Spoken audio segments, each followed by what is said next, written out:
Que se passe-t-il quand on décide d'appliquer les outils d'analyse de données les plus modernes, ceux du 21e siècle, à un texte sacré aussi ancien, aussi fondamental que le Coran? C'est une question fascinante, en effet. Et aujourd'hui, justement, on se lance dans une exploration assez particulière. On pourrait appeler ça l'anatomie numérique du Coran. L'anatomie numérique, oui. Mais attention, hein, on ne va pas parler d'interprétation théologique ou de sens caché comme on l'entend d'habitude. Non, non. L'idée ici, c'est vraiment d'analyser la structure même du texte. C'est ça. Le nombre de sourates, donc les chapitres, les versets, ces unités de texte, la position des mots, la fréquence des lettres, bref, les chiffres, les données brutes. Exactement. Et notre guide pour cette exploration, c'est une méthodologie bien spécifique, qui est détaillée dans des recherches assez récentes. On a d'ailleurs quelques extraits des éléments. Oui, L'approche, elle est assez radicale dans sa simplicité, on pourrait dire. Elle prétend examiner le Coran en se basant exclusivement sur les données internes au texte. Vraiment que le texte. donc pas de code secret importé, pas de système de numérologie ajouté. Ah, rien de tout ça. Juste le texte, tel qu'il est, mais vu comme une immense structure de données en fait. D'accord. Alors notre mission pour cette analyse en profondeur, c'est de comprendre comment ça marche, cette approche. Quelles sont ses règles et surtout comment elle incarne ce principe important dont on parle, respecter strictement la source textuelle. Tout à fait. On va essayer de voir si cette perspective purement structurelle peut révéler des aspects inédits du Coran. Alors, par où on commence quand on veut cartographier numériquement un monument pareil? Eh bien, comme pour toute construction, il faut les fondations solides, des matériaux de base fiables, Oui, et ici, ces matériaux, ce sont des faits objectifs, quantifiables, qu'on peut extraire directement du texte coranique. On parle vraiment de données brutes, vérifiables par n'importe qui, avec le texte et des outils de comptage. des données objectives. D'accord. Vous pouvez nous donner quelques exemples concrets de ces briques élémentaires? Qu'est-ce qu'on compte exactement? Alors c'est assez simple en fait. On prend en compte des éléments comme le numéro unique de chaque sourate et de chaque verset, ça c'est la base. Logique? La position précise d'un mot par exemple, est-ce que c'est le 10e mot du verset X ou le 500e mot de la sourate Y?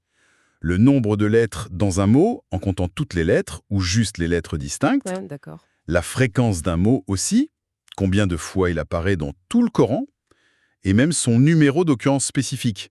Est-ce la première fois, la deuxième, la 10e fois qu'on croise ce mot? Ah oui, c'est précis. L'ordre d'apparition des éléments, que ce soit un mot ou une lettre, en partant du tout début du texte. Et même les caractéristiques des lettres, leur fréquence totale, l'ordre dans lequel elles apparaissent pour la première fois, leur position. C'est frappant, cette focalisation sur des éléments presque terre à terre, j'allais dire. Oui, Pas de grande théorie au départ, juste du comptage, du positionnement. C'est quelque chose de très, rigoureux. très ancré dans le texte lui-même. On sent déjà ce souci, justement, de coller au plus près de la source sans la surinterpréter tout de suite. C'est tout l'enjeu, vraiment. Pour qu'une analyse comme ça puisse être prise au sérieux, elle doit reposer sur des règles claires, transparentes et appliquées de manière cohérente. Bien sûr. L'idée, c'est d'éviter tout arbitraire, toute tentation de choisir les données ou les méthodes qui arrangeraient une conclusion qu'on aurait déjà en tête.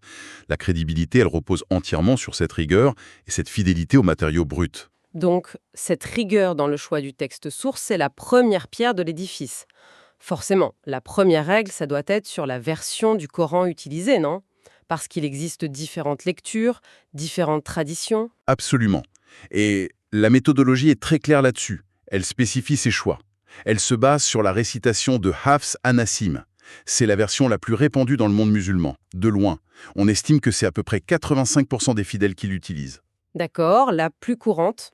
Et pour les données numériques précises, le comptage des mots, des lettres, tout ça, elle s'appuie sur le corpus digitalisé et vérifié de l'institution du roi Fahd à Médine. L'institution du roi Fahd. Pourquoi ce choix si spécifique? Qu'est-ce qui garantit sa fiabilité pour une analyse aussi pointue? Le choix s'explique parce que c'est, à l'heure actuelle, le seul corpus numérique du Coran dans cette récitation de Hafs qui a été vérifié de manière poussée et qui fait l'objet d'un très large consensus, Ah, d'accord. aussi bien au niveau académique que religieux.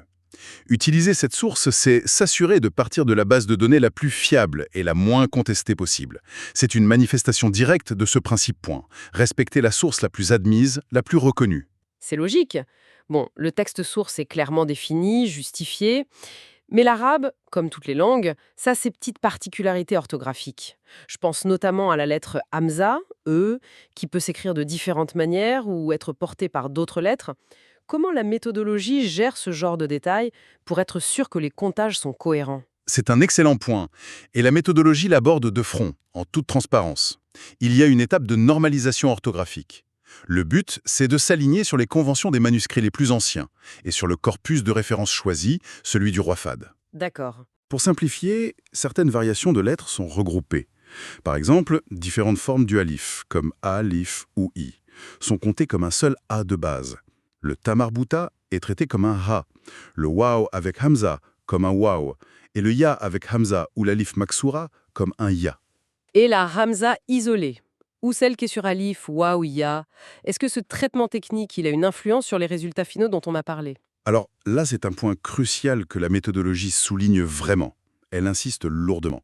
La manière spécifique dont la hamza est traitée, en suivant les conventions du corpus roi Fahd, où les hamzas supportés sont intégrés à leurs lettres support, et seule la hamza isolée parfois comptée distinctement, eh bien ça n'a strictement aucun impact sur les résultats numériques clés de l'analyse. Ah bon? Zéro incidence. Zéro incidence. Aucun impact?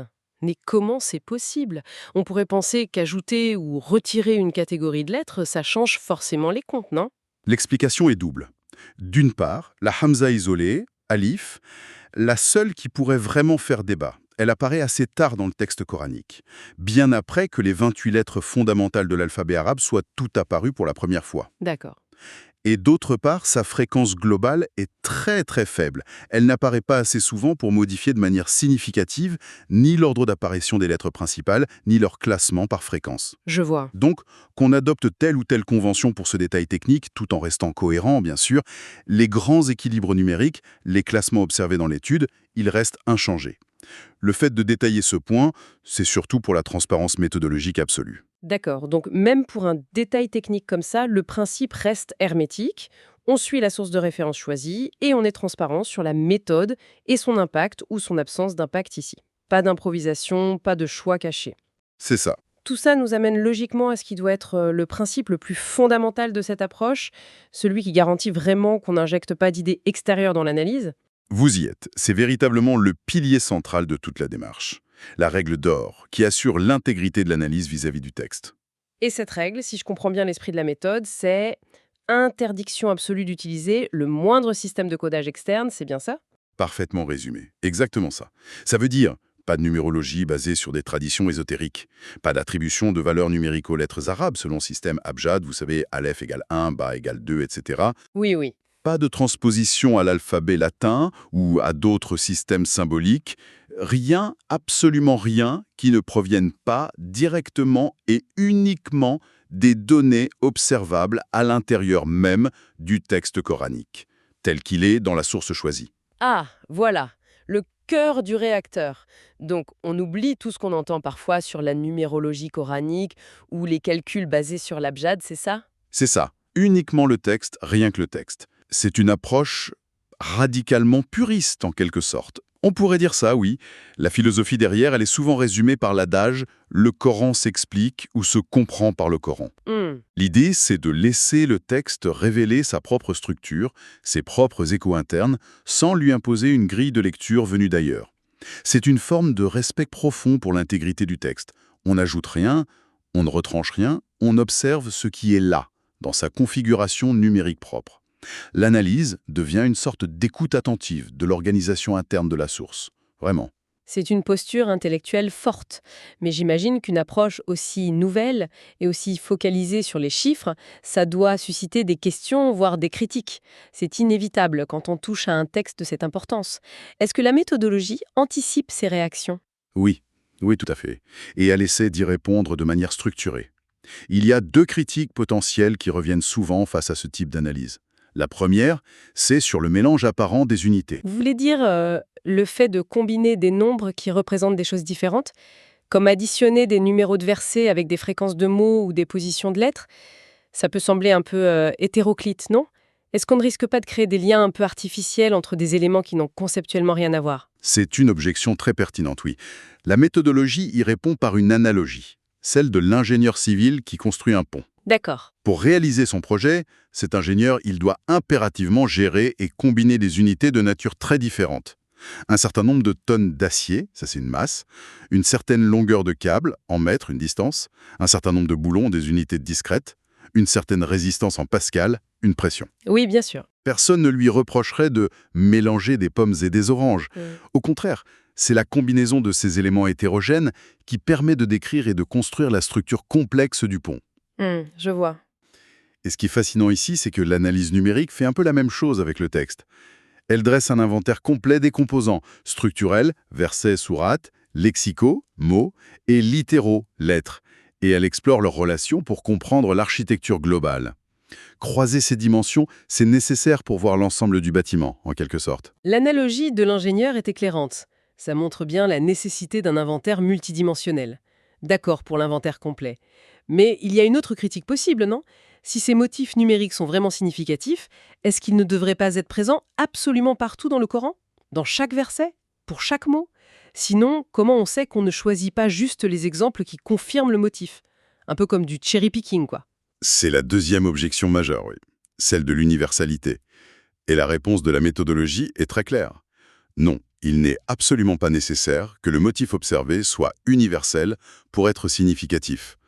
L'étude ne prétend pas avoir trouvé une loi numérique qui régirait chaque recoin du Coran. Ah, L'analogie utilisée ici, c'est celle de la biologie. Quand un chercheur découvre la fonction spécifique d'un gène particulier, sa découverte est valide pour ce gène, même s'il ne peut pas prouver que tous les gènes de tous les organismes vivants fonctionnent exactement de la même manière. d'accord. Donc l'idée n'est pas de trouver une formule magique universelle. Précisément, l'étude montre plutôt que certains motifs numériques émergent de manière cohérente et répétée à des endroits structurellement importants du texte, souvent en lien avec des concepts théologiques ou des formules linguistiques centrales. Au point clé, en quelque sorte. Voilà. Il ne s'agit pas de forcer le texte à livrer un résultat partout, mais plutôt de réaliser ce que la méthodologie appelle un inventaire d'observations convergentes. On observe où et comment ces structures numériques apparaissent, en particulier au point névralgique du texte, là où le message semble se cristalliser. Encore une fois, il s'agit d'écouter ce que la source elle-même met en évidence par sa structure. Toujours ce retour à la source. Si le but n'est pas une loi universelle, alors quel est l'objectif final? Qu'est-ce qu'on espère découvrir en suivant cette piste numérique si rigoureusement balisée? On dirait une sorte de rétro-ingénierie appliquée au texte sacré. On regarde le produit fini, le Coran tel qu'il est, et on essaie de voir si son architecture interne, sa mécanique numérique, recèle des traces d'une conception, des motifs qui feraient écho à son message. C'est bien ça? Une exploration d'une intention structurelle potentielle? C'est exactement ça. L'objectif, c'est de voir si cette approche, en s'en tenant strictement aux données brutes et aux règles énoncées, fait émerger des constantes, des régularités qui pourraient avoir une signification. Et alors? Et c'est là que la méthodologie présentée aboutit à une observation assez remarquable. En combinant ces briques de données élémentaires, les positions, les fréquences, les ordres, en suivant les chemins d'analyse définis et toujours sans aucune donnée externe, eh bien, il s'avère que différents calculs, différentes perspectives sur les données convergent de manière répétée vers un nombre bien précis. Ah, voilà le moment clé. On sentait bien que cette accumulation de règles strictes devait mener quelque part. Et quel est ce nombre qui émerge de façon récurrente? Ce nombre est 114. 114. Et qu'est-ce que ce nombre représente par rapport au Coran lui-même? J'imagine qu'il n'est pas anodin. Ah non, absolument pas anodin. Le nombre 114, c'est tout simplement le nombre total de chapitres, les sourates, qui composent l'intégralité du Coran. Le nombre total de sourates. Oui, c'est l'un des paramètres structurels les plus fondamentaux et universellement reconnus du livre. Incroyable. Donc, si je comprends bien, différents chemins d'analyse basés uniquement sur des comptages internes au texte, la position des mots, la fréquence des lettres, l'ordre d'apparition, aboutissent de manière répétée à ce chiffre, 114, qui est lui-même une caractéristique globale et essentielle de la structure même du Coran. C'est assez vertigineux comme constat. C'est le point central qui est mis en avant par cette méthodologie. Le fait que tant de parcours analytiques distincts, ancrés uniquement dans les données intrinsèques du texte, convergent vers cette constante fondamentale, le nombre total de sourates, eh bien c'est présenté comme un indice fort. Un indice qui suggère l'existence d'une cohérence structurelle profonde, d'une architecture numérique sous-jacente qui pourrait être intentionnelle, tissée au cœur même du Coran. Fascinant. Alors, si on essaye de récapituler notre exploration d'aujourd'hui, on a découvert une approche pour analyser le Coran qui mise tout sur sa structure numérique interne. La règle d'or absolue, respecter strictement les données du texte, sans aucune interférence, aucun code extérieur. C'est ça. C'est une méthode qui, par l'observation rigoureuse des positions, des fréquences, de l'ordre des mots et des lettres, laisse potentiellement émerger des motifs numériques récurrents, comme cette convergence vers le nombre 114. Alors, qu'est-ce que tout cela signifie au final? Quelle perspective ça ouvre? Eh bien, ça nous laisse sur une pensée finale peut-être, une question à méditer. Traditionnellement, et c'est essentiel bien sûr, l'étude des textes sacrés se concentre sur le sens des mots, sur le message explicite.